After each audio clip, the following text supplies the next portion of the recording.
Bonjour Stéphane. Bonjour mon cher Laurent. Donc c'est le printemps, il y a plein d'événements qui arrivent sur la scène nationale, sur la scène internationale. Je te propose qu'on prenne 2 ou 3 faits divers de l'actualité 2025, mais pas pour les commenter directement, mais pour essayer de parler des principes sous-jacents qui sont soit confirmés, soit violés par cette actualité, et donner un ton libertarien à ces événements-là, pour que ça reste d'actualité, que quelqu'un nous écoute dans 10 ans, qu'il se dise qu'il a encore intérêt à écouter ce qu'on raconte aujourd'hui. Et donc, je te propose... J'aime beaucoup l'idée de prendre des faits divers au printemps. Mais... Voilà. On reconnaît ta verve sémantique et ton amour des jeux de mots. Donc, le premier révénement que j'ai envie de commenter pour voir ce que ça cache, c'est l'inéligibilité, je l'ai dit sans bafouiller en plus, de Marine Le Pen, de Jean-Marine, comme moi j'aime bien l'appeler, qui donc a été reconnu coupable de détournement de fonds, en tout cas par l'intermédiaire de son parti, et qui donc la rend inéligible, c'est bien pratique, pendant 5 ans, si j'ai compris les détails, ce qui permet de la court-circuiter pour la prochaine élection présidentielle. Alors après, ça c'est peut-être des choses sur lesquelles je me trompe, mais tu vas peut-être m'en dire plus. Déjà, rien que sur le fait lui-même, est-ce qu'il y a un commentaire à faire, outre qu'on a l'habitude que ce genre de personne soit sous le feu des projecteurs et surtout le feu judiciaire? C'est pas la première à être prise la main dans le sac. Ça t'inspire quoi? D'abord, si tu me permets, la façon dont tu l'as énoncé, c'est un détail, mais je pense qu'il a son importance. Tu as dit, j'ai déjà oublié la formule, mais en gros, tu as laissé penser que le fait qu'elle était convaincue, qu'il y a un verdict, qu'il y ait eu de la fraude, ou en tout cas qu'elle n'ait pas respecté les règles du jeu, peu importe, avait pu justifier de la peine d'inéligibilité. Moi, je l'ai compris comme ça. Je pense que ça fait partie justement des points de discussion, c'est qu'il y ait eu un acte, verdict, délictueux. Ok. Je pense que ça, c'est un fait qui est probablement établi, en tout cas au regard des textes de loi. Bon. La décision de la peine par la juge, je pense, fait partie de la discussion. Parce je pense qu'il y a un monde important entre constater et placer un verdict et décider de la peine que Marine Le Pen doit subir. Le fait de lui infliger une peine d'inéligibilité pendant 5 ans, je doute que ce soit dans les textes de la loi. Je peux me tromper, mais j'en doute. Je pense que c'est un choix de la juge, et à ce titre-là, à mon avis, il fait débat. Donc, si tu me permets, le verdict en question qui rajoute, je suppose qu'elle a aussi une peine correspondant au détournement de fonds, mais qui rajoute l'inéligibilité, moi je m'en fous, je le trouve complètement arbitraire parce qu'il ne rentre pas du tout dans le cadre d'une réparation quelconque. Ah, mais c'est sûr, mais je pense qu'on va en parler. Je n'apprécie pas, le verdict à la lumière libertarienne. J'essaie juste de dire que il y a plusieurs couches dans cette histoire. Ouais, il y a personnalité publique, politique, qui a la dimension de concourir pour la présidence, sinon ça serait pas marrant. Qui a pu, directement ou indirectement, comme tu le dis, se rendre coupable de faits qui sont, au regard de la loi électorale, délictueux. Ça, c'est un deuxième niveau. Le fait que donc une juge, en ce moment, à cette date, décide un verdict, bon, et le verdict, et la peine elle-même, tout ça, ce sont des choses qui font partie de l'événement, mais qui chacune peut mériter une discussion, parce que tout ça n'est pas juste un seul truc. Il y a plusieurs couches dans ce truc-là. Alors, sur la couche du pur droit, et je ne parle pas du droit pénal, je parle du droit naturel, s'il est prouvé que l'organisation de Marine Le Pen ou elle en personne a vraiment volé quelque chose, le cas est facile à régler. Il faut qu'elle rende et puis qu'elle rembourse les frais de justice. Enfin, bref, on a déjà parlé de ça dans plusieurs vidéos sur la justice dans un monde libre. Donc, au-delà de ça, je voulais juste souligner que le fait que la juge en question rajoute justement cette dimension d'inéligibilité, c'est complètement arbitraire, et dans une société libre, c'est sans objet, ça n'existe pas, quoi. On est complètement d'accord. D'accord. On est complètement d'accord, et je pense que ça fait partie des points qui sont intéressants. C'est elle rentre dans une organisation. Alors, je crois que c'est si j'ai bien compris, c'est au titre de son mandat européen, si j'ai bien compris. Je crois, oui. Ou de la campagne, mais peu importe. Peu importe. C'est pas au titre national ni en tant que député actuel, mais c'est au titre de députée européenne, pardon, que je le comprends. Donc, peu importe, elle rentre à un moment donné dans un processus qui a des règles. On serait dans un monde libre, on pourrait imaginer, dans certaines circonstances, qu'il y ait des représentants qui soient choisis par des élections. C'est absolument pas inenvisageable. Mais ça suppose bien évidemment qu'il y ait différents règlements, préalablement consentis, préalablement contractés. Donc elle devrait rentrer dans ce truc-là en sachant très bien qu'il y a des règles. Elle les aime pas, mais à partir du moment où elle rentre dans le processus, elle y consent, elle joue le jeu, comme dans n'importe quel jeu, je dirais, hein, organisation, association. Et si là-dedans, il y a des clauses qui traitent du financement, il est assez logique qu'elles doivent s'y plier. Je ne dis pas que ces règles sont les bonnes règles, pas ça que je dis, mais elle rentre dans un processus, elle s'y plie, sinon c'est pas la peine d'y rentrer. Elle, d'ailleurs, comme n'importe lequel des autres. On dit la même chose de la part de n'importe qui. Si, effectivement, elle n'a pas suivi ces règles-là, oui, c'est assez logique que, quelque part, elle puisse en subir les conséquences. Par contre, comme tu le dis, si c'était un scénario de ce type-là, les conséquences devraient être je rembourse. Je peux avoir une pénalité au passage. Très bien, ok. À titre de, quelque part, dédommagement, frais de justice, dissuasion, ok. Disons n'importe quoi, hein. Supposons qu'elle ait détourné 1 million et elle rembourse 1 million, plus un autre million éventuellement pour dédommagement, frais, dissuasion. Ok, point. Et ça s'arrête là. Et ça s'arrête là. C'est ton point, quelque part. Hein. C'est l'histoire que tu racontes.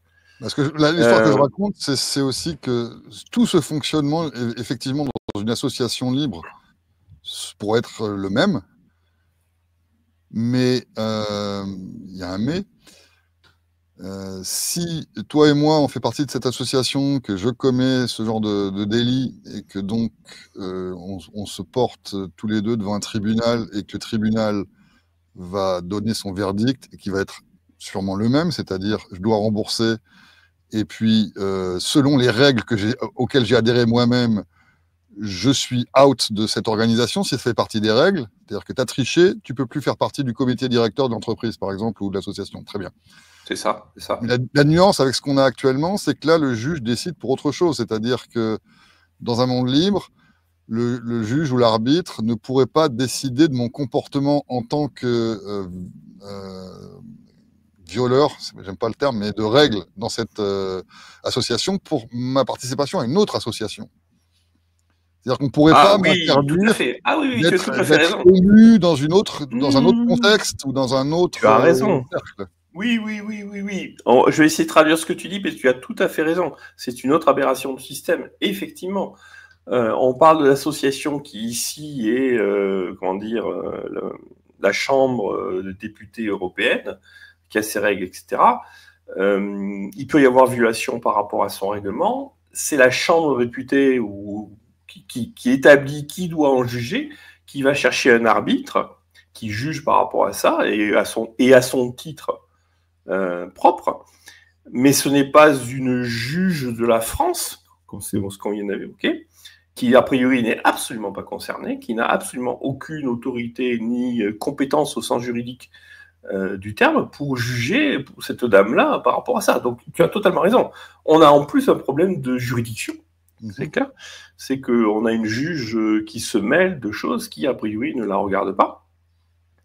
Alors, malheureusement, c'est pas si simple, hein, parce que en fait, tout ça, c'est financé en partie par des impôts et des trucs et des machins. Mais tu as raison, dans l'absolu. Après, moi, ça ne devrait pas la regarder.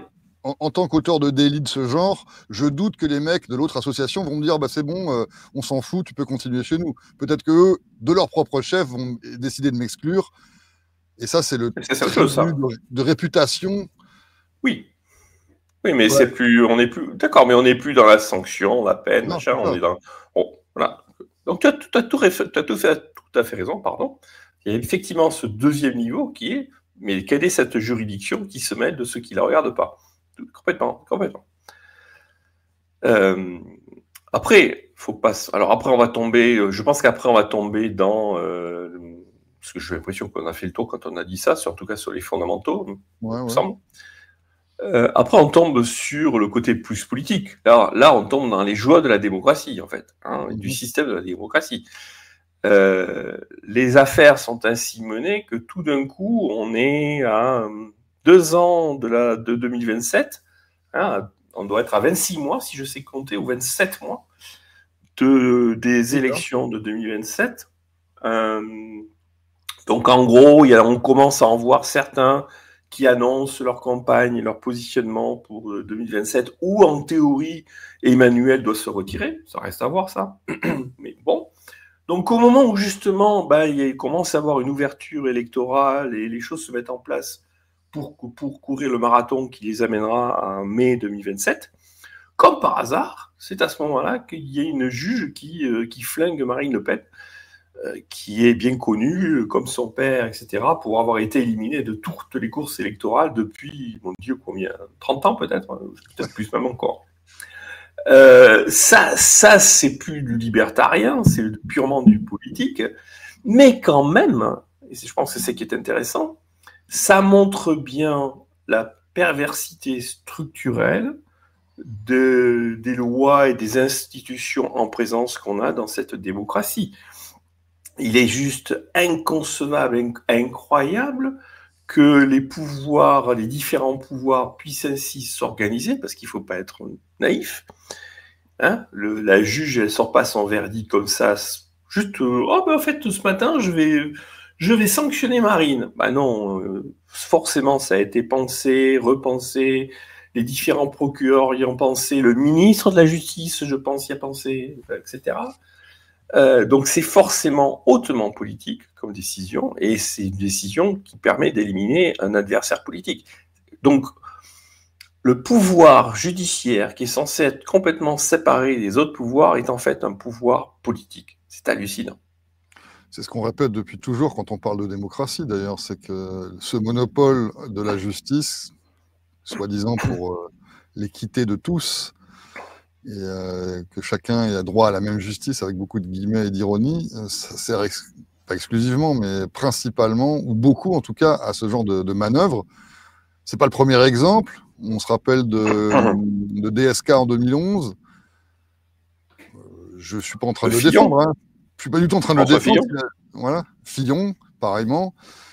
Est-ce que tu penses qu'il y a effectivement un deux poids, deux mesures? Parce que DSK, lui, était plus à gauche, il me semble. C'était un socialiste.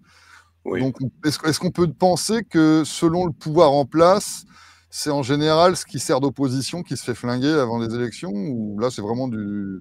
Il suffit quand même d'observer les statistiques. Hein. Enfin, il me semble...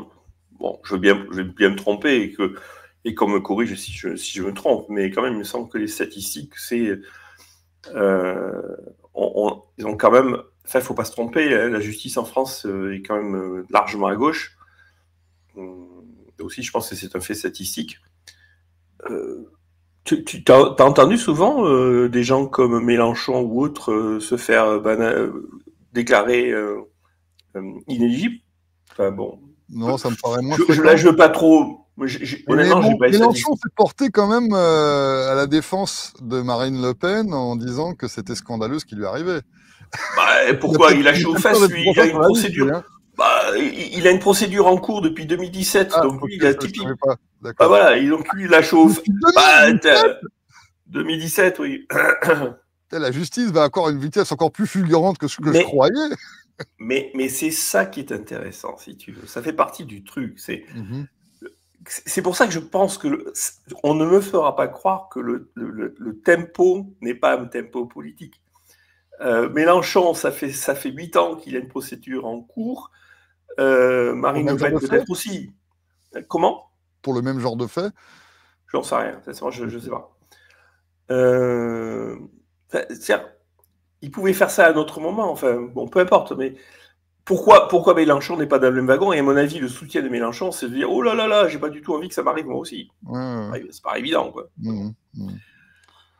Et puis, faut pas y passer 3 heures non plus. Je pense qu'il y a le dernier niveau dont on a déjà parlé, pardon, qui est bon, tu aurais pu avoir une sanction économique, une sanction, mais l'inéligibilité, c'est encore une fois une décision encore plus politique. Mais est-ce qu'il est possible d'envisager, parce que je ne connais absolument pas la législation française, que le fait d'être condamné à ce genre de délit, d'être reconnu coupable pour ce genre de délit, c'est pas un renvoi automatique des possibilités électorales? Il n'y a pas des trucs comme ça dans les règlements nationaux? J'en sais rien, en Parce toute que peut-être c'est honnêteté, le j'en cas sais aussi, rien. qu'ils ont juste appuyé sur le bouton, enfin que le bouton était forcément disponible. Peut-être, mais alors dans ce cas-là, ça nous amène à un autre niveau. C'est possible, mais dans ce cas-là, ça nous amène à un autre niveau, qui est, franchement, quand tu es présidente ou équivalente d'un parti comme elle l'est, que tu penses et que tu espères être en position de vaincre et que tu sais très bien que tu as toutes les détestations du monde derrière toi, ce qui est son cas, et c'est pas nouveau. Tu m'excuses, mais tu fais en sorte d'être un peu propre sur toi. Ah, mais oui. Alors, moi, je voudrais juste dire que j'ai aucune mansuétude ou quoi que ce soit envers cette personne, que ce soit Le Pen ou Mélenchon, je m'en bats complètement différents organes. On est bien C'est bien d'accord. fait pour leur gueule. Déjà, moi, ça m'amuse quand il leur arrive des trucs pénibles, en admettant que ce soit pas un gros scénario et qu'il soit partie prenante du truc et qu'il ait fait exprès. Mais alors là, je fais du complotisme 2.0. Je sais Non, pas, mais je pense que c'est... moi, je suis convaincu que c'est un acte politique. Je suis convaincu que le tempo et la décision n'arrivent pas maintenant par hasard. J'en suis sincèrement convaincu. Je peux me tromper, hein. Je dis que j'en suis convaincu. Okay. Ça n'excuse rien Marine Le Pen. Ça ne fait pas de moi un pro Marine Le Pen. J'observe juste la scène politique, c'est tout. Okay. Mais je trouve que c'est un acte de, comment dire, inconscient de Marine Le Pen que s'être mis dans ce genre de situation. Quand on veut vaincre, on se donne les moyens de vaincre. Ouais. Et notamment sur ce point-là. Voilà, bon. Et par contre, à contrario, bien sûr, quand on veut détruire, on trouve tous les moyens pour détruire. C'est la même, ça marche dans les deux sens dans ce domaine-là. On est dans un domaine qui est irrationnel, où le domaine du politique, on est absolument. Donc tous les coups sont permis. Donc bon, faut te préparer, quoi.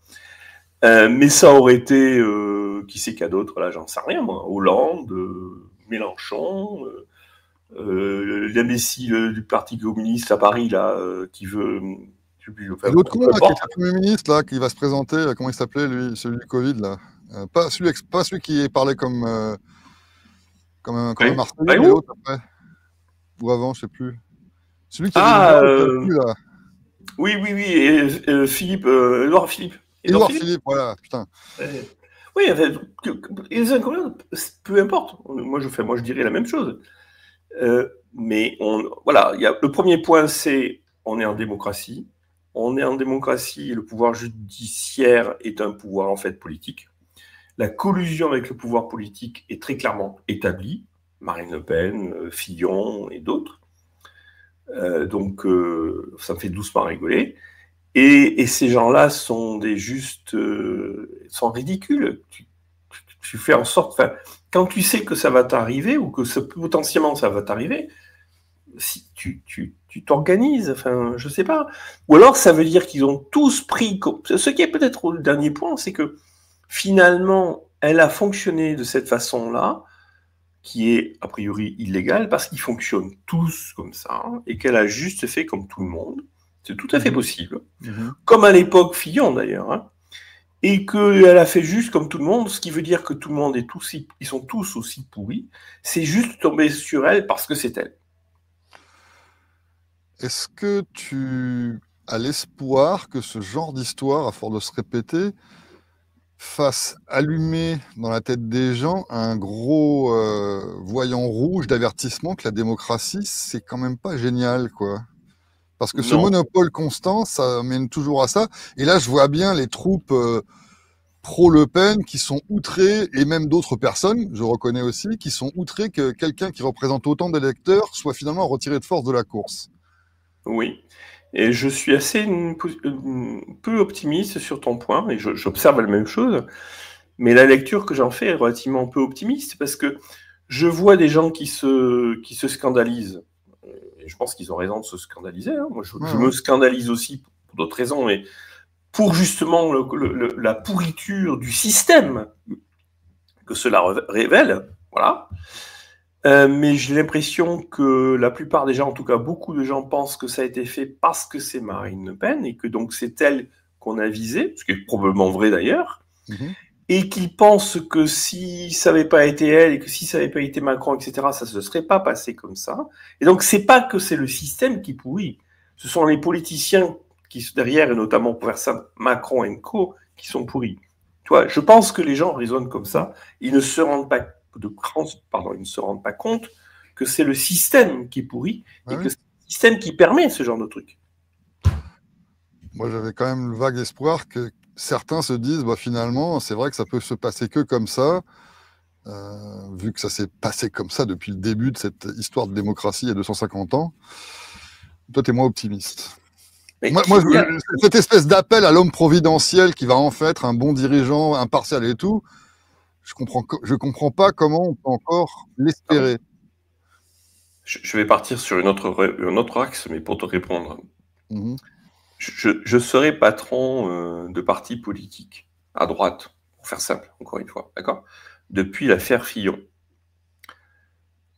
J'aurais blindé mon fonctionnement, j'aurais fait en sorte que plus jamais un truc comme ça puisse se produire, et que plus jamais personne puisse m'interdire d'accéder au système par ce genre de truc-là. Ce qui veut dire tout verrouiller et surtout ne pas recommencer. Je dis pas que c'est bien, pas bien, machin. Je dis juste que je serai pragmatique. Je constate le risque comme une entreprise. Il y a un risque qui s'est révélé. Je gère le risque.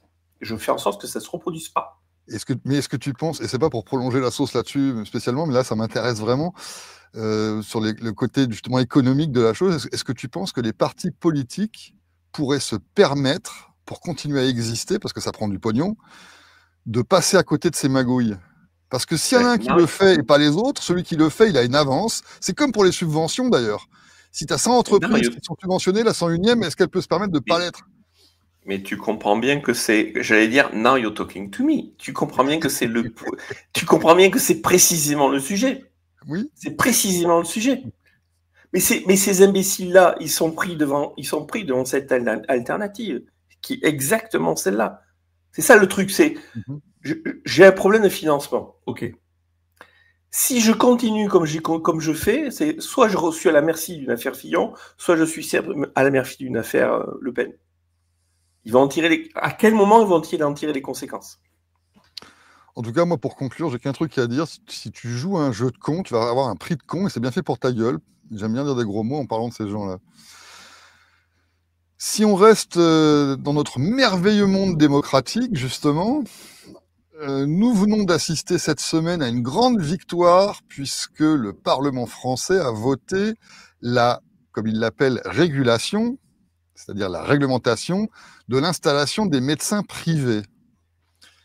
Et ça a applaudi des 4 mains, en tout cas à gauche, où le vote a été vraiment, j'ai vu les résultats, c'est 155 contre 85, je crois, donc c'est un raz-de-marée en gros, pour installer finalement du planisme et du soviétisme médical encore plus que ce qui existe déjà. Et ils appellent ça une victoire. Ben oui, bien sûr, c'est des mecs de gauche, donc ils sont stupides, donc c'est normal. Ben oui, dans leur logique à eux, c'est une victoire, hein, c'est sûr, et c'est évident. Maintenant, on va être sûr que les toubibs, on en aura là où on a besoin d'avoir des toubibs. Voilà, c'est ce qui. Non, mais on a fait un grand progrès en France, on a fait en sorte qu'il n'y ait plus de déserts médicaux. Qu'est-ce qu'ils disent d'autre? Tu les Ah as oui, vu non, dire autre mais chose? je comprends bien leur réjouissance. Hein. C'est comme le Père Noël. Moi, j'adorais ça quand j'avais 3 ans. Voilà. Alors, on va juste leur dire la chose suivante. Alors, moi, je suis un jeune plutôt brillant. Je passe le bac, j'ai un bac avec mention, parce qu'aujourd'hui, c'est facile d'avoir le bac avec mention. Euh, il y a quand même des professions qui sont sympas, intéressantes, lucratives, de bonne réputation. Ah, tiens, médecin. Ça, c'est quand même médecin, ça le fait médecin, quoi. Bon. C'est classe. Ah, ok. Alors, il faut faire déjà quand même prépa ou un truc comme ça, je pense. Bon, peu importe. Ah oui, il y a quand même 10 ans d'études. Ah, quand même, c'est long. Et puis, on n'est quand même pas super bien payé pendant les études. Bon, mais ok. Mais c'est quand même des super études et tout. Bon, très bien. Et puis, à la sortie, c'est une profession libérale. Donc, on fait ce qu'on veut. On s'installe où on veut. Ah non, on peut pas s'installer. Ah, d'abord, il y a un numerus clausus. C'est-à-dire que on peut pas tous sortir médecin. Ah, mince, c'est con. Et donc, peut-être qu'il va falloir. Ça va pas être 10 ans, mais ça va peut-être 11 ou 12. Ah, c'est un peu con quand même. Et puis on va s'installer, mais on peut pas s'installer où on veut. Mais si on s'installe pas où on veut, je fais comment pour garder mes liens avec ma famille, pour être sûr que je vais gagner des clients, que je vais bien gagner ma vie? Bon, je vais augmenter mes prix. Ah, je peux pas augmenter mes prix non plus. Ça sert à quoi? Mais ils vont tous se barrer dans des pays civilisés, sans déconner. Je vois pas trop d'alternatives parce que, en plus, moi, j'en connais plein des médecins dans ma famille. Il y en a plusieurs qui soient d'ailleurs vieux ou jeunes, en formation ou à la retraite. J'en connais très peu. Je vais leur demander, quand je les verrai bientôt, qu'ils soient réjouis par le fait qu'on leur dise quoi faire. Mais pour les autres, oui, on tombe un peu toujours dans cette espèce de schizophrénie où le système, c'est bien qu'on oblige les gens, mais pas moi. Mais ça, c'est encore une autre conversation. Mais donc, là, les déserts médicaux, on peut prévoir qu'ils s'aggravent, en fait, grâce à ça. Exactement.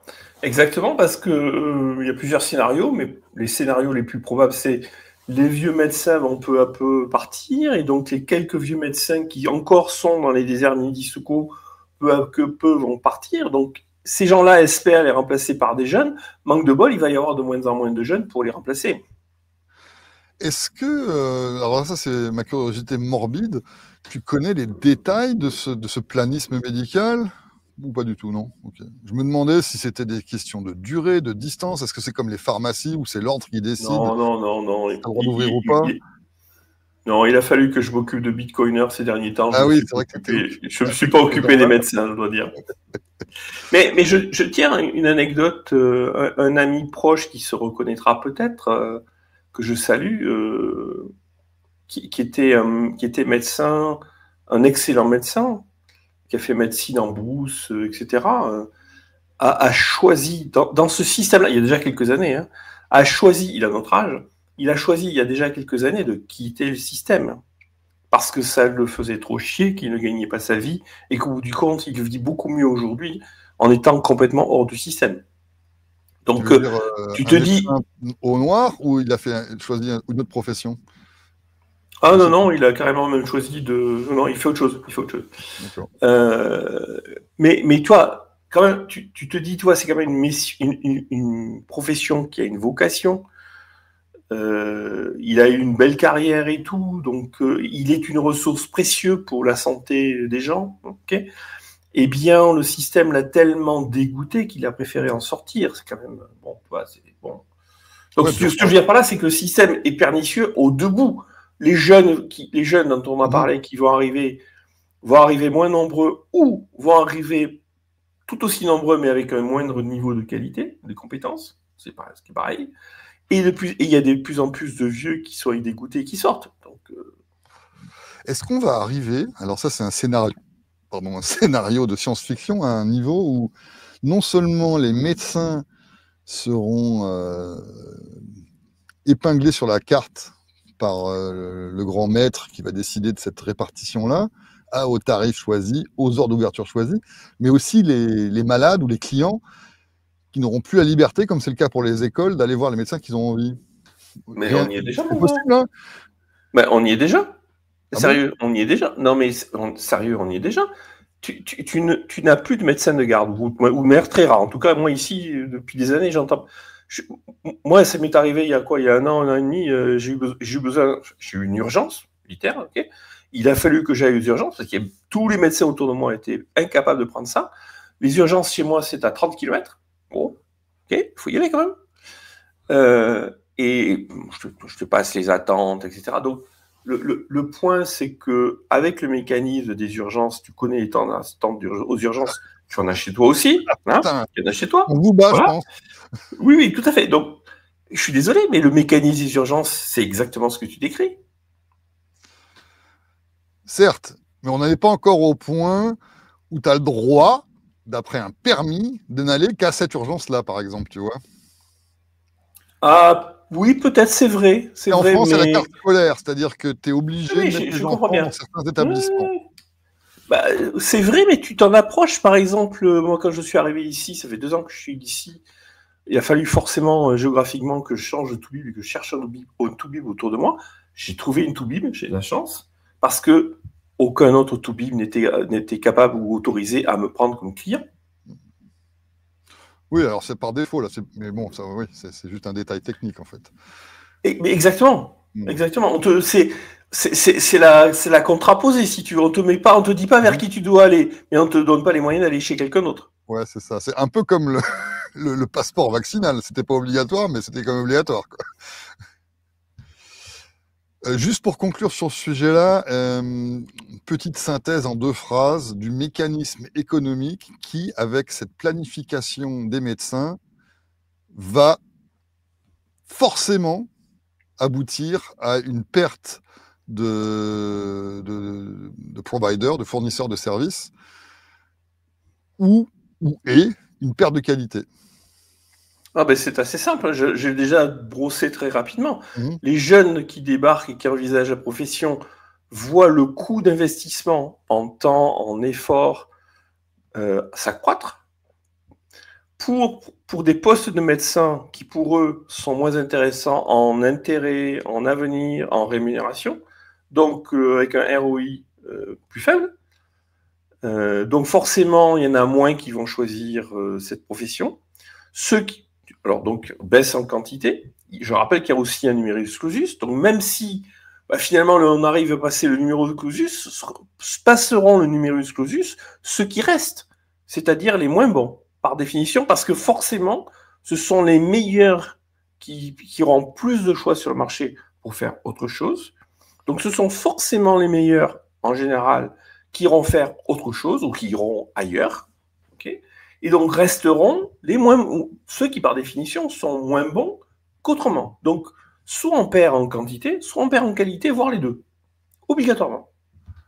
Oui, c'est-à-dire que pour parler en langage de tous les jours, parce que tu as parlé de ROI, de numerus clausus, en imposant une organisation du marché, donc en le rendant pas libre, la contrainte, simplement, sans même parler de la production des médecins par l'université, les gens vont se retrouver face à des situations où leur choix se réduit, je parle des médecins, et donc, comme l'exemple qu'on donnait tout à l'heure, on va peut-être choisir de ne plus être médecin, ou plus médecin en France, et de partir à l'étranger, et le fameux désert médical qu'on a voulu remplir soit rempli par un nul, soit avec beaucoup de chance par un médecin qui va quand même faire son boulot. Je suppose que même en URSS, il y avait parfois des fonctionnaires et des gens qui étaient de bonne foi et qui étaient là pour aider les autres. Mais comme tu dis, parfois. Oui, parfois, mais le marché ne pourra plus justement garantir, par le jeu de la concurrence et par le jeu des prix, qu'on va aller vers le haut, là, on va aller vers le bas, quoi. Exactement, exactement. On pourra peut-être avoir des médecins étrangers qui viendront prendre les postes, c'est possible. J'ai rien contre les médecins étrangers, c'est pas la question. Mais forcément, on ne sera plus dans un mécanisme de médecine, on va dire, élitiste et rémunératrice, qui est le schéma traditionnel qu'il y a en France et qui depuis toujours, quoi. Voilà, donc c'est plutôt tout ça. Et puis en plus pour gagner des cacahuètes, hein, complètement. Alors là, il y aura peut-être une exception à ça, c'est que si je me réfère à ce qui s'est passé au Québec il y a maintenant assez longtemps, il y a 20-25 ans, je dirais, il y avait un phénomène du même genre sur les infirmières. C'est-à-dire qu'il y a une quantité réglementaire, un numerus clausus, enfin un équivalent de ça. Et le Québec, un jour, s'est retrouvé avec une grosse pénurie d'infirmières, ce qui fait que les hôpitaux tournaient moins bien. Et le gouvernement, au lieu de lâcher la bride sur la réglementation et sur la planification du domaine des infirmières, ils en ont importé de l'étranger avec un statut spécial pour pas que ça viole la loi locale, tu vois. Donc, je suis sûr qu'en France, ils vont être capables de faire ça. Si vraiment il manque de médecins dans le Cantal, ils vont faire venir des mecs de l'étranger qui vont payer avec des impôts un prix d'or pour qu'ils viennent, justement. Là, on aurait établi une sorte de marché en diagonale. Et on va dire, mais ça ne contrevient pas à la législation sur la planification médicale parce que, voilà, on a voté un codicile qui le permet. Enfin, bon. Un truc comme ça, c'est tout à fait possible. Et ils te diront en plus que tout fonctionne bien, en plus. Oui, voilà, regardez, on vous aide, on vous a fourni des médecins. Oui, c'est tout à fait possible. Pas le prix. C'est tout à fait possible. Le socialistan n'est jamais à court d'innovation pour aller vers le pire. Mais moi, ce qui me fascine toujours, tu vois, c'est que, tu vois, les raisonnements qu'on a tenus, toi et moi, ne sont pas des raisonnements extrêmement compliqués. Il faut quand même réfléchir un petit peu, mais c'est pas... On n'est pas devant, je sais pas, on n'est pas en train de résoudre... C'est pas du calcul différentiel, hein. Oui, voilà, exactement. Bon, il y a des problèmes autrement plus compliqués à résoudre parfois. C'est quand même n'importe qui joue à un jeu, soit un jeu de dames, des échecs de niveau banal, est capable de se tenir des raisonnements qu'on a tenus. Donc, comment se fait-il que les politiques n'en soient pas capables? Bah, moi, je dis toujours qu'ils le font exprès, donc c'est pas possible, quoi, qu'ils le soient. Je veux dire, ils le savent. Alors, si on sort de la médecine, ils le savent bien qu'imprimer des bifetons et puis faire du crédit artificiel, ça fait de l'inflation. Ils le savent. C'est pas possible autrement. Dans ce cas-là, ça fait non seulement ça fait des ordures. Ah ouais. Ouais. Moi, j'ai décidé en public de les prendre au premier degré et donc de les traiter de débiles profonds parce que ce qu'ils disent va à l'encontre de la logique la plus élémentaire. Et ça, c'est pour vexer les gens qui votent pour eux quand tu as un apéro à table. Et tu mets ces gens qui sont en train de les prendre au premier degré, ben moi aussi je les prends au premier degré, donc c'est des cons. Mais dans mon fort intérieur, là je me livre au grand public, mais dans mon fort intérieur, je les prends vraiment pour les pires ordures du monde parce que ces gens sont forcément intelligents. Sinon, comme le disait Hayek, c'est une sélection naturelle vers le haut des pires ordures. Donc, il faut avoir des capacités d'être une ordure compétente dans l'ordurerie. Donc, il faut être intelligent un minimum, en tout cas avoir des capacités intellectuelles pour faire face à des problèmes complexes et puis à savoir naviguer ce milieu de rats. Donc, c'est des gens compétents dans l'ordurerie qui arrivent au sommet, donc forcément qui sont au courant de ces trucs-là. C'est pas possible, quoi. Bien sûr. C'est pour ça qu'on va faire le lien très très habilement, grâce à cette remarque, avec le sujet suivant, le Doge aux États-Unis. Où en termes d'ordures débiles, on est quand même bien servi. Donc Doge, ça veut dire Department of Government Efficiency, donc le ministère de l'efficacité gouvernementale. Déjà, l'acronyme est à se pisser dessus, mais ce n'est pas une invention de la trompe, hein. Ça existe depuis 10-15 ans, cette histoire-là. Je pense que c'est Obama qui l'avait monté, il me semble, à l'époque, pour optimiser, je crois, alors là on me corrigera aussi dans les commentaires, l'efficacité du Medicare et du Medicaid ou des systèmes informatiques qui traitent ces trucs-là. Parce qu'évidemment, Obamacare, c'était aussi reposé sur un gros système technique informatique qui avait des problèmes parce que c'est forcément fait par l'État, donc c'est de la merde. Et donc, pour augmenter l'efficacité de ce truc-là, il a mis en place le Doge pour que son projet d'Obamacare soit un peu plus rutilant et performant en apparence, en tout cas. Donc là, aujourd'hui, en 2025, on a la trompe. Alors, l'anecdote, même si elle est fausse, on s'en fout, puisqu'en 2025, la trompe récupère le truc et le confie à Elon Musk pour sabrer dans les dépenses superflues du gouvernement. Alors, moi, j'ai déjà ri, je pense qu'on en a rigolé ensemble, d'ailleurs, dans un des lives d'il y a quelques semaines, mais le critère de sélection de ce qui est superflu, moi, m'intrigue. C'est-à-dire que, évidemment, que pour la clique trumpienne, tout ce qui est woke, c'est à jeter à la poubelle. Et moi, je suis d'accord avec ça en plus. Hein, je suis même pas en train de me moquer de ce choix-là. Donc, évidemment que si on enlève 500 milliards de dépenses sur des cours de danse pour unijambistes homosexuels au Kenya, bah, c'est toujours ça d'économiser, c'est très bien. Maintenant, l'équipe d'en face va avoir l'avis complètement inverse. Et donc, la gauche est outrée par ces coupures parce que pour elle, ce sont des sujets complètement centraux et dont on ne peut pas se passer. Donc, je ne sais même pas où je veux vraiment en venir avec ça. C'est juste pour montrer le côté partisan de la sélection de ce qui est soi-disant efficace sur le plan gouvernemental. Moi, c'est ça qui me fait rire. C'est qu'il n'y a aucune rationalité derrière les choix de coupure. En ce qui me concerne, et en ce qui te concerne aussi, le premier dollar ou le premier euro dépensé par l'État, c'est déjà une perte, quel que soit le domaine où c'est appliqué. Donc après, comment font ces gens-là pour choisir au gré des élections? Bon, on le sait comment ils font, c'est leur propagande personnelle, ou disons leur préférence, en fait, qui sert de critère. Mais comment peut-on appeler un truc comme ça le Doge? Et comment est-ce qu'on qualifie l'efficacité, en fait? Pour moi, c'est très subjectif. Moi, j'ai pas beaucoup de points, et comme toujours, tu sais, moi, je reste sur des généralités, je suis pas... Mais il y a quand même... Je te rejoins sur certains points. Moi, ce qui me frappe, on va partir de tout en haut, et puis on va descendre peu à peu. Okay, déjà, le concept de Doge, hein, efficiency. On devrait savoir de nos jours, avec tous les éléments de sciences économiques à la disposition de n'importe qui, notamment de gens qui à un moment donné se disent ou se sont dit ou ont fréquenté des libertariens, hein, que même Javier Milei, par exemple, pourrait dire, je pense sans problème, que le concept d'efficacité dans le domaine gouvernemental n'a pas de sens. Ben voilà. Donc on devrait pouvoir espérer que même Milei, je dis même Milei parce que pour moi c'est loin d'être un idéal, mais néanmoins, il n'est pas totalement ignorant. Ce garçon qui dit chez lui que l'étatisme est une horreur, qui veut sabrer avec la tronçonneuse, etc., à juste titre, devrait être capable de transmettre à Elon Musk et à Donald Trump le message qui consiste à dire il ne peut pas y avoir de gouvernement efficace, ou plutôt le concept d'efficacité d'un gouvernement est vide, ça n'existe pas. Donc, très bien pour un Doge, au sens que le Doge va te tailler dans l'art, quoi, quelque part.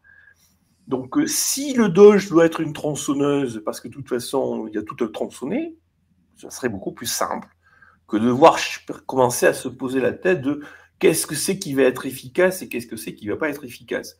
Il n'y a jamais de gouvernement efficace. Point. Après, le deuxième truc, moi, qui me frappe, c'est effectivement, comme tu dis, c'est les domaines dans lesquels ils plongent. Il y en a un dont ils ont pas mal parlé, en tout cas que moi j'ai entendu pas mal, c'est le USAID. Cet organisme qui apparemment concentre, gère, distribue les deniers de l'État destinés à des projets à l'étranger pour soutenir les pays en voie de développement ou un truc comme ça, si je l'ai bien compris. Bon. Et là-dedans, ils ont plongé, ils ont trouvé tout un tas de trucs tout à fait folkloriques et scandaleux, dont des trucs woke, c'est ce que tu disais, ok. Mais moi, j'aurais été Elon Musk, je serais arrêté à un niveau extrêmement basique. USAID. Attends, excuse-moi là. Ok. Je me fous un peu de savoir des projets qu'il y a derrière. Le simple concept que les deniers des gens, que les contribuables payent pour aller aider des trucs à l'étranger. J'arrête ça tout de suite. Voilà, moi, je n'ai pas payé. Ouais, j'ai pas payé des impôts, je suis américain, j'ai pas payé des impôts pour que ces impôts, déjà, aillent à mon gouvernement, encore moins pour qu'ils aillent à l'étranger. Donc, je sais même pas pourquoi ils n'ont pas fermé purement et simplement USAID, point barre. Ah bah, ils auront des intérêts particuliers, plus ou moins particuliers, quoi. On est bien d'accord. C'est pour ça que c'est intéressant. Tu prends le truc d'après, il te dit ah, on a trouvé des ceci, on a trouvé des cela. Mais en fait, on s'en fout, mon grand. Si tu veux vraiment nettoyer et faire gagner de l'argent des deniers publics, du taxpayer, etc., bah, tu coupes l'USAID, point. parce que c'est l'USAID. Il ne devrait pas y avoir d'USAID. Point. C'est aussi simple que ça. Surtout que je crois avoir vu par ailleurs Trump qui fermait le Department of Education, si je m'ai Ouais, j'ai compris. entendu parler de ça aussi, ouais. Donc, pour un truc comme ça, ils sont capables de couper tout net. Et par contre, l'USAID, ils ne le feront pas. Il y a un truc qui n'est pas très clair pour moi. Enfin, en ce qui concerne le ministère de l'Éducation, ça a l'air un peu plus vicieux que ça. C'est qu'ils veulent remplacer, si j'ai bien compris, par une sorte de Khan Academy publique. Tu vois ce que c'est Khan Academy? Okay. Oui, je vois bien, bien sûr. Donc, ils veulent faire en sorte que les enfants américains aient accès à un système d'enseignement à distance sur Internet. Bon, je n'ai pas d'avis honnêtement. À cet instant, je n'ai pas d'avis. Qui est d'ores et déjà obsolète et à chier, même s'il n'existe pas encore, puisque Khan Academy existe. Je suis donateur depuis 15 ans, ce truc-là, je le sais. Tout à fait. Et puis le troisième niveau, là aussi purement ponctuel, que j'ai vu, mais en dessin, j'ai vu une interview de Elon Musk où il prend un exemple d'un truc totalement aberrant, qui effectivement est un truc aberrant. Hein. Il évoque une entité dont je ne sais pas ce que c'est, je n'ai pas gardé en tête, qui aurait lancé un simple sondage d'opinion assez basique, avec un fichier de type forme, un questionnaire sur Internet, enfin le truc qui doit mettre en une journée, t'as réglé le truc, quoi, qui aurait été financé avec 1 milliard. Remarque, au Canada, on a eu le passeport machin bidule, là, avec contrôle à la douane, ça s'appelait... Putain, j'ai oublié le nom, déjà j'ai déjà oublié le nom du truc. L'application, ça a pris, je pense, quelqu'un a fait la même application tout seul en une journée pour montrer que ça prend 4 heures à faire. Le budget qui a été versé à l'entreprise qui a fait ça, c'est dans les centaines de millions de dollars. Ah ben voilà, donc c'est ça. Voilà. Bon, donc effectivement, quand tu creuses un peu des projets comme ça et des trucs... Pardon. Okay. C'est sûr que s'ils descendent à ce niveau-là, ils vont avoir une multitude de projets, ils vont avoir une multitude de trucs. Mais là où ça devient totalement ridicule, c'est OK, Musk, tu as trouvé 1 milliard totalement aberrant. Mais qu'est-ce que c'est qu'un milliard par rapport aux 18, je ne sais plus combien il y a de dettes aux États-Unis? On est dans la goutte d'eau. Si tu veux vraiment donner des coups de tronçonneuse, il faut que tu coupes au niveau des entités elles-mêmes. Tu coupes USAID, tu ne rentres même pas dedans. Tu coupes USAID, point. Tu cherches même pas ce qu'il y a dedans. Alors aujourd'hui, je crois que le déficit officiel des États-Unis, c'est 36 000 milliards de dollars. Ça, c'est au niveau fédéral seulement. Auquel, au niveau fédéral toujours, il semble qu'il faille rajouter 200 000 milliards au titre de ce que va devoir débourser l'État pour les retraites et autres Medicare, Medicaid pour les générations qui vieillissent en ce moment. Ce qu'on appelle le hors-bilan. Les liabilities de l'État. Les liabilities, waouh! Bon, alors qu'on doit avoir un truc comparable, nous. Hein. Je pense qu'en proportion. Ah oui, je suis pas en train de dire qu'ils sont pires ou mieux que les autres. Hein. C'est juste que rien que les chiffres officiels sont affolants, mais les chiffres officieux les rendent complètement. C'est incommensurable. Négligeable. C'est totalement. C'est incommensurable. Bon, D'ailleurs, moi, si je me souviens d'un chiffre aussi par rapport à Doge et à Musk et compagnie, c'est qu'ils étaient très contents d'annoncer le sabrage de, je crois, 500 milliards de dollars. Ce avec quoi on peut être que d'accord, encore une fois. Bien sûr. Et alors, quand tu regardes l'évolution du budget fédéral américain, ça passe, je crois, de 7 000 milliards à 7 600 milliards entre 2024 et 2025 pour l'année. Autrement dit, les économies que fait Musk ne compensent même pas l'augmentation du budget. Tu vois ce que je veux dire? Oui, je vois bien. Donc en fait, il dépense plus d'argent pour en déparer moins, quoi, si on veut aller par là. Oui, mais c'est un peu ce qu'on a connu en France à l'automne, là, à l'époque Barnier, où il n'arrivait pas à boucler son budget parce que de toute façon, s'il faisait rien, de toute façon, la dépense allait accélérer spontanément plus vite que les économies qu'il avait réussi à négocier. Alors moi, le Doge, je veux bien, mais il reste encore 7 000 milliards à couper, les gars. C'est ça. Mais c'est ça mon point, c'est que tout ça, c'est très bien. Je pense que c'est une... Je ne peux qu'applaudir sur l'intention. Ah oui, c'est sûr. Hein. Mais mon grand, tu as tellement de boulot que c'est pas comme ça que tu vas le faire. C'est pas en lançant des auditeurs, etc. Il faut que tu fermes les entités purement et simplement. Et alors, c'est pour ça qu'à ce niveau-là, même si ça peut faire plaisir, et au début, moi, j'étais quand même assez enthousiaste par ce genre de projet de couper les dépenses, hein, forcément, mais ça ressemble quand même pas mal à du foutage de gueule, à du jetage de cacahuètes à des singes pour qu'ils se calment, et puis simplement amuser la galerie, que c'est juste un show, quoi. Je veux dire, j'y crois pas, en fait. Absolument. Maintenant, au bout de 3 mois, j'y crois pas, quoi. Je ne connais sincèrement pas Elon Musk, je sais pas, hein, je couche pas avec lui. Bon. Et je m'en fous, en plus, de ce qu'il en pense. Attends. Ouais, ok. Attends. C'est forcément, objectivement, c'est un mec qui gère plusieurs entreprises énormes. C'est donc forcément quelqu'un qui a une immense capacité d'organisation et un immense discernement managérial. C'est pas possible autrement. C'est pas possible autrement. D'accord. Ouais, non, ça, on est d'accord. Je sais notre objectif, si tu veux, mais forcément, ce mec a une capacité d'intuition et de prise de décision hors norme. C'est obligé.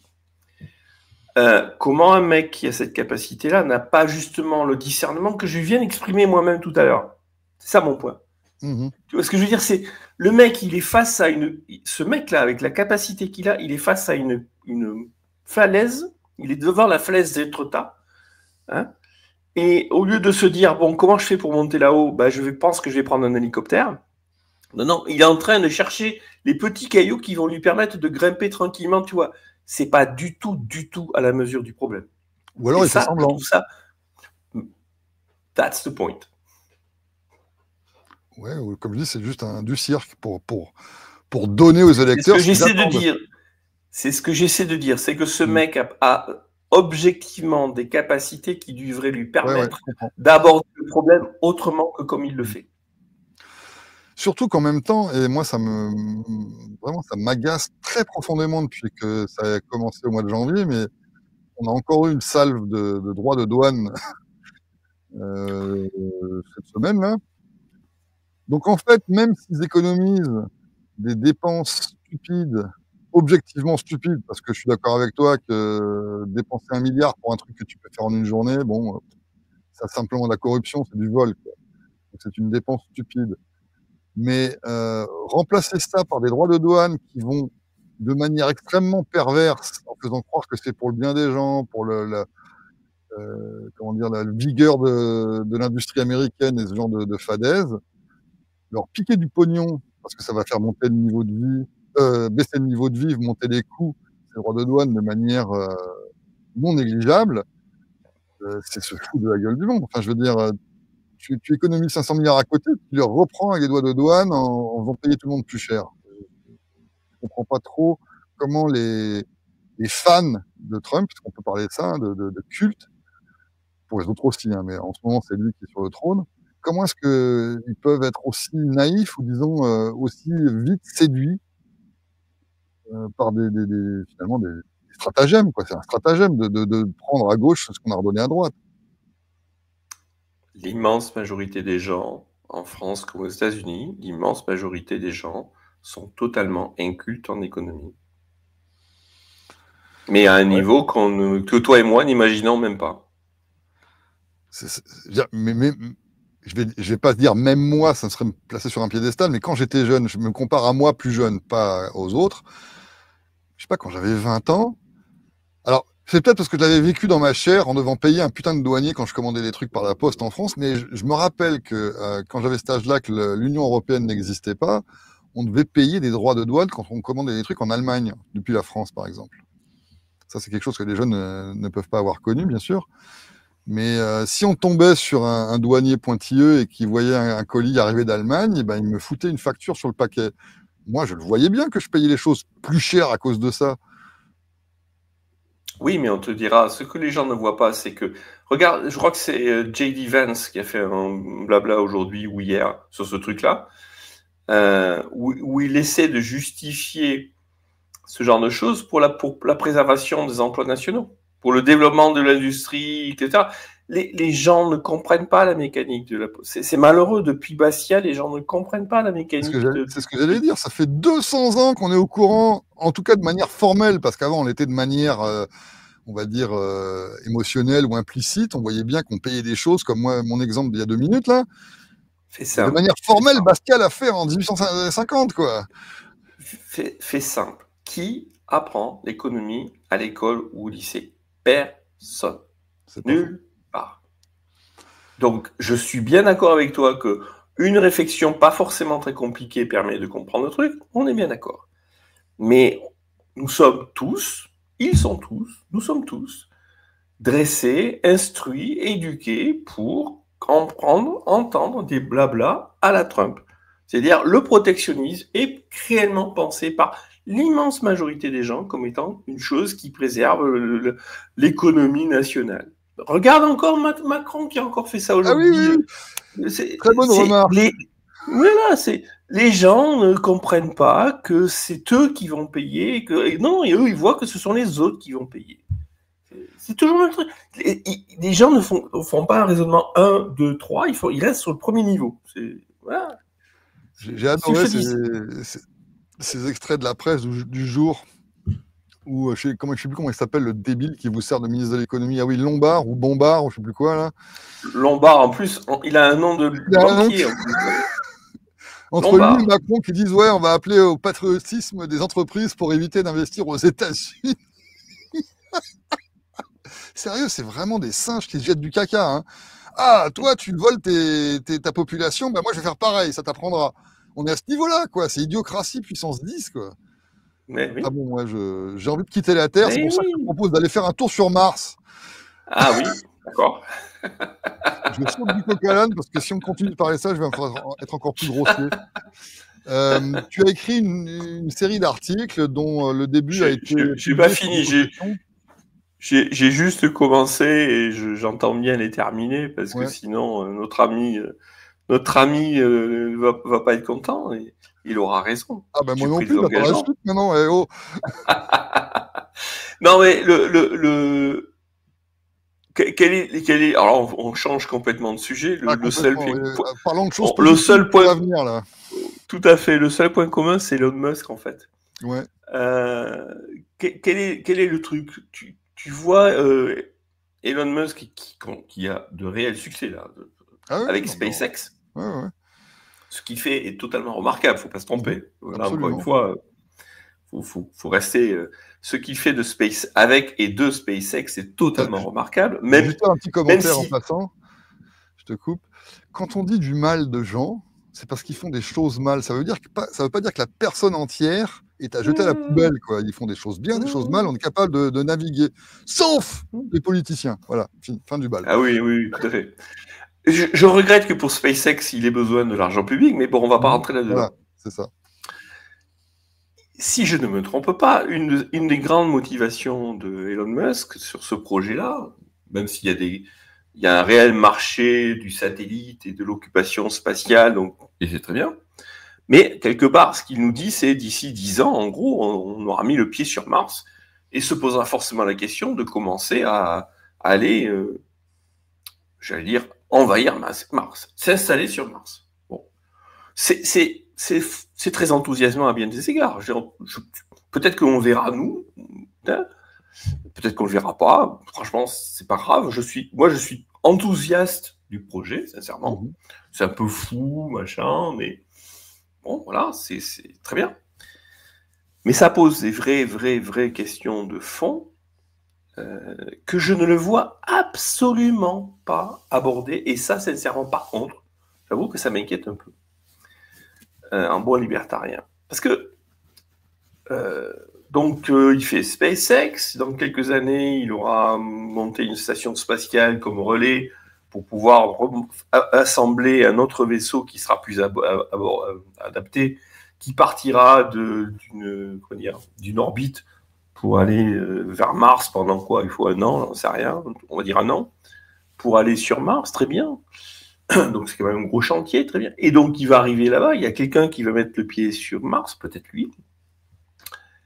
Qu'est-ce qui va devenir de ce territoire? Ça va être un territoire muskien, ça va être un territoire terrien, ça va être un territoire martien, ou ça va être un territoire états-unien? Et quel territoire? Juste le petit territoire à définir qui sera autour de lui quand il va s'installer? La planète entière? on aura découpé la planète selon certains morceaux, machin, et puis chacun aura peut-être potentiellement un morceau à aller chercher.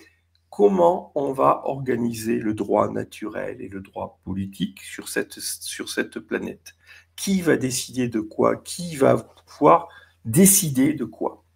Et quel régime politique on va y mettre en place? À quel moment dans son projet il imagine en parler? Moi, ce que je dis, c'est si je devais mettre mes filles ou mes petites filles, je leur dirais, si vous devez mettre un pied dans la fusée pour partir, négociez les choses avant de partir, parce que quand vous serez là-bas, ça sera trop tard. Donc, ce que je ne comprends pas, ou ce que je crains de trop comprendre, c'est pourquoi, d'ores et déjà, aujourd'hui, ne met-il pas sur la place publique un débat et un vrai projet politique ou de société, disant nous avons l'opportunité de faire un Mars libre, ou nous avons l'opportunité de faire un Mars états-unien, au moins ça serait clair, hein, d'accord? Mais supposons, nous avons l'opportunité de faire un Mars libre. Pour faire un Mars libre, il faut que les États-Unis renoncent, il faut que la Terre renonce, il faut que la Russie renonce, que la Chine renonce, et que tous les gens qui vont monter à bord soient d'accord pour un contrat en montant à bord, de rentrer dans le même projet et de déjà tomber d'accord sur l'organisation qui aura à bord et sur le sol et là-bas. À quel moment y a-t-il quiconque qui parle de ça? Imaginons que cette fusée parte et puis que les gens à l'intérieur se soient souciés justement de ce petit détail avec ironie, pardon, et qu'ils décident qu'en arrivant sur place, eh ben, c'est la démocratie, parce qu'il n'y a rien de mieux, et que ça concerne toute la planète. Derrière ça, il y a une autre équipe qui s'en va, mais elle, c'est une équipe plus libérale, et qui s'installe à l'autre bout de la planète, donc ils ne se voient même pas.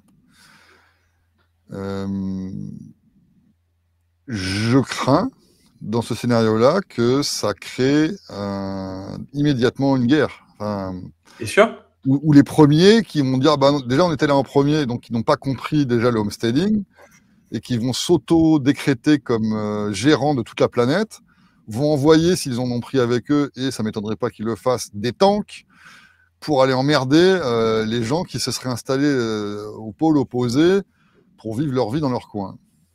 C'est exactement ce que j'ai en tête et ce que j'imagine et ce que je crains. C'est exactement ça. Bien sûr. Bon. Et ça se produira forcément si on ne le prépare pas d'une manière ou d'une autre. C'est obligé. Et puis l'autre truc, c'est aller là-bas pour monter une démocratie. Mais dans ce cas-là, à quoi ça sert d'aller sur Mars? Ah bah après, ils veulent faire du tourisme, ils veulent chercher des caillasses, ils veulent trouver de l'or martien, j'en sais rien. Non mais tu vois, c'est autant je pense qu'il y a un vrai projet. Alors c'est le libertarien qui parle, on est d'accord. Mais il y a un vrai projet, il y a une opportunité de civilisation absolument fantastique, unique, qui a un prix, hein, ok, mais qui a une opportunité unique d'aller là-bas, tenter de fonder quelque chose qui soit réellement libre, qui ne recommence pas les conneries qu'on a pu faire sur Terre. Il y a une opportunité fantastique. C'est un peu le... Je ne sais pas si c'est le message de Musk, mais lui, il parle d'avenir de l'humanité. Il ne parle pas simplement d'aller faire du minage de minéraux sur Mars, quoi. Tout à fait. Il te dit, tant qu'il y a de la conscience, il faut préserver il faut conserver la conscience. Okay. Il a quand même une ambition qui est large. Exactement. Donc, si tu as une telle ambition, ton ambition, tu vas la porter avec une vulgaire démocratie. Mais dans ce cas-là, ce qui est hallucinant, c'est que tu vas investir des sommes colossales. Tu vas mettre au point des choses d'une technicité extraordinaire. Tu vas impliquer des gens. Enfin, tu mets des moyens absolument astronomiques, si je puis dire, sans jouer sur les mots, pour au bout du compte accoucher d'une souris. Mais non, parce qu'une fois sur Mars, il pourra enfin avoir un gouvernement efficace. Ah oui, bien sûr. Bien sûr. Tiens, d'ailleurs... Voilà le point. Alors, il y a... il y a plein de facettes à cette discussion que je développe et que je vais continuer à développer sur différents articles. C'est des articles courts, il n'y a pas de... Mais la trame, c'est celle-là. Il y a plein de sujets qui se posent derrière. Bon. Mais on est quand même face à un sujet, quelque part, qui est un sujet de société. Tu vois, à l'époque où tu as des gens qui te parlent de Bitcoin, je pense que ça vaut le Bitcoin comme type de projet, tu vois, quelque part. Hein, enfin, il me semble, en tout cas. Du point de vue de la liberté, en tout cas. Bon. Je dis pas que j'irai moi, il y a un coup pour y aller, c'est pas neutre. Mais néanmoins, je pense qu'on peut imaginer tout un tas de gens qui seront enthousiastes pour aller se lancer dans un tel projet. Mais à condition que ce projet soit réfléchi et que les vrais enjeux soient posés. Je ne vois absolument pas les enjeux posés, mais par personne, en fait. Alors, moi, je vois une limite à cette absence de préparation, une contrainte plutôt, c'est que même si la première fusée qui part, et que dedans, je ne sais pas combien ils seront, là, qu'ils soient 10 ou 100, j'en ai aucune idée, 100 ça paraît beaucoup, mais bon. Il y aura une petite colonie qui va s'installer sur Mars.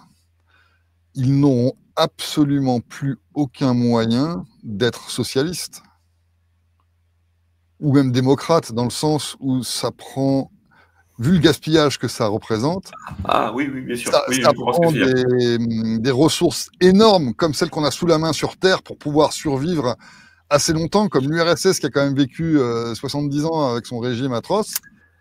Sur Mars, ça ne durera pas 70 ans s'ils se comportent de manière aussi stupide qu'une démocratie ou ce genre de truc.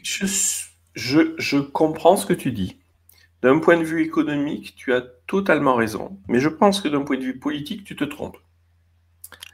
Oui, justement, c'est pour ça que je parle de contraintes. Ils vont être contraints par la force des choses, par la rareté des trucs, de se rendre compte qu'on ne peut pas être collectiviste ou utilitariste.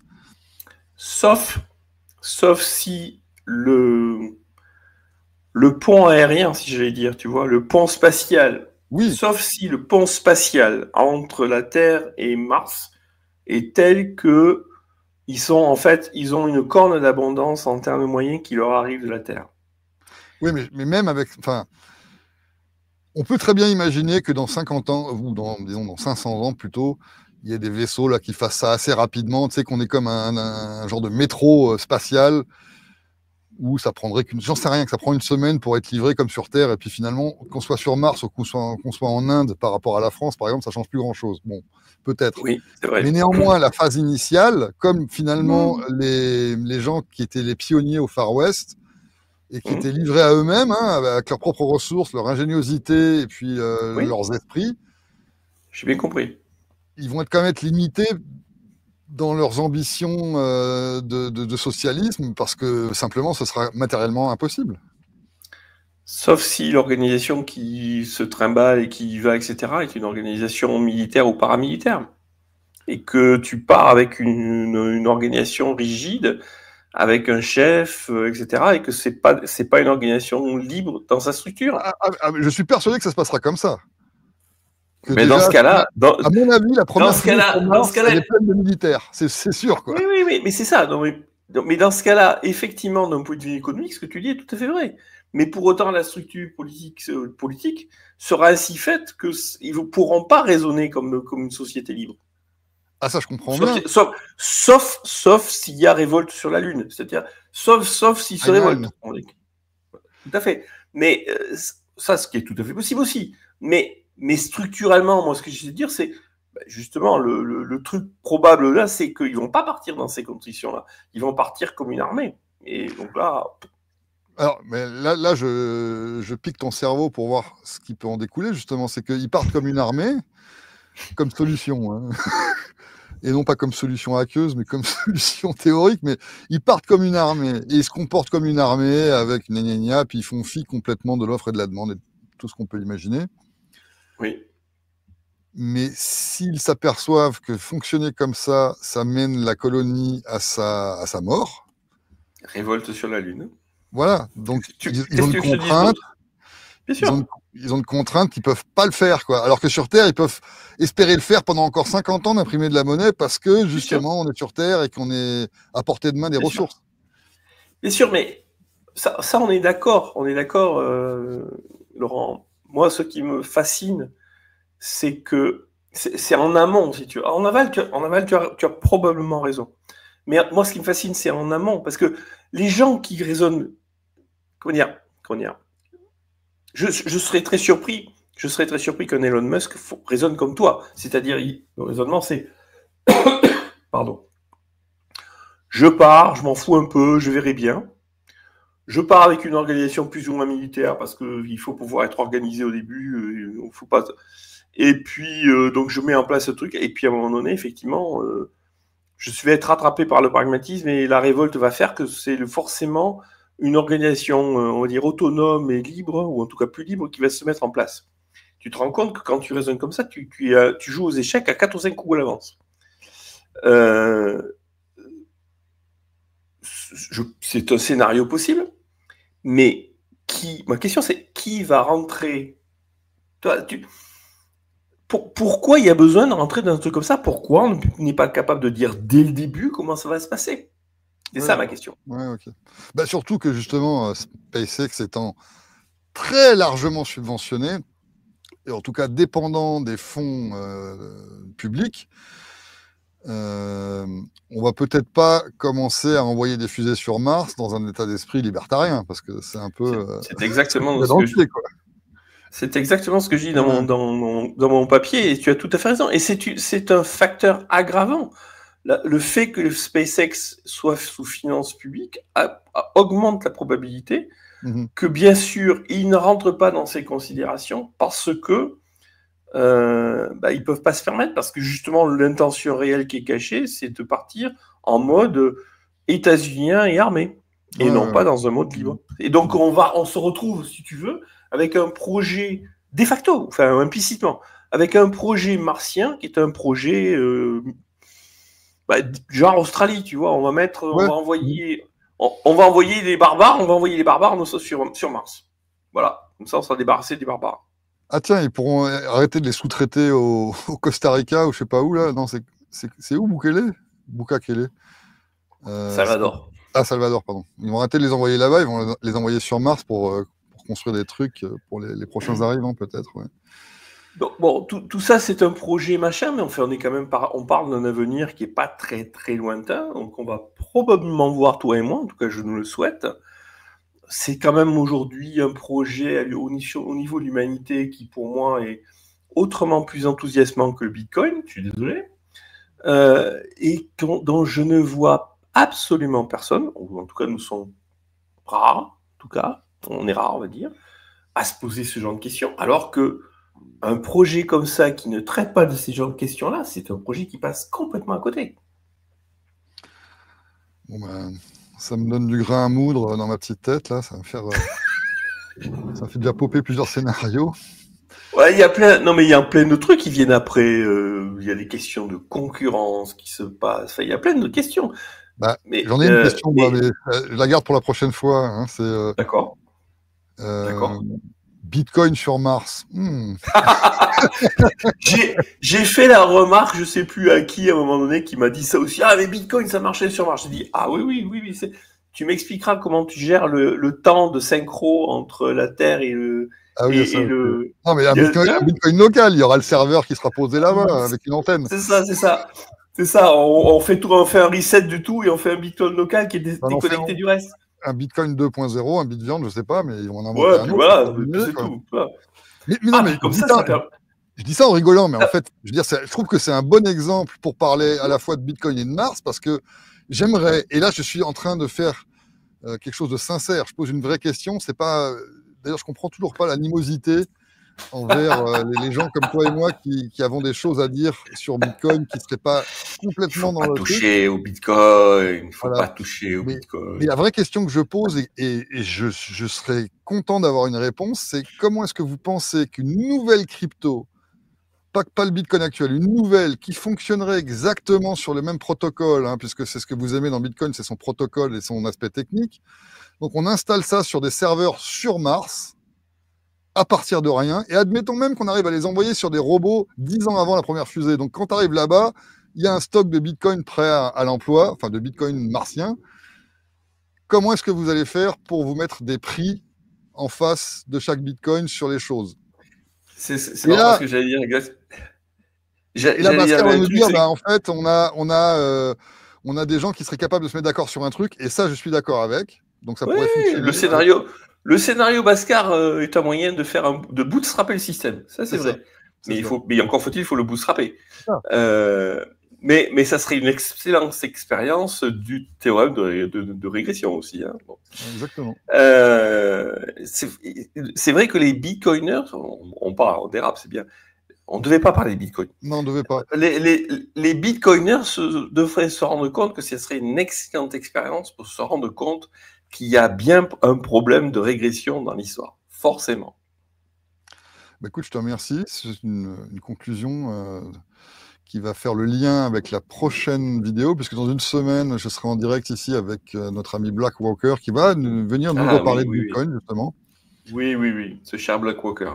Voilà, donc normalement ce sera en live, même sûrement en live, très certainement en live, puisqu'on a récupéré les moyens, je l'annonce, grâce d'ailleurs à une entreprise communiste, puisqu'on s'est allié à plusieurs, entre Florent et d'autres, David Lebel, etc., pour s'offrir un abonnement à StreamYard partagé. Donc on travaille maintenant sur la même plateforme. Partage.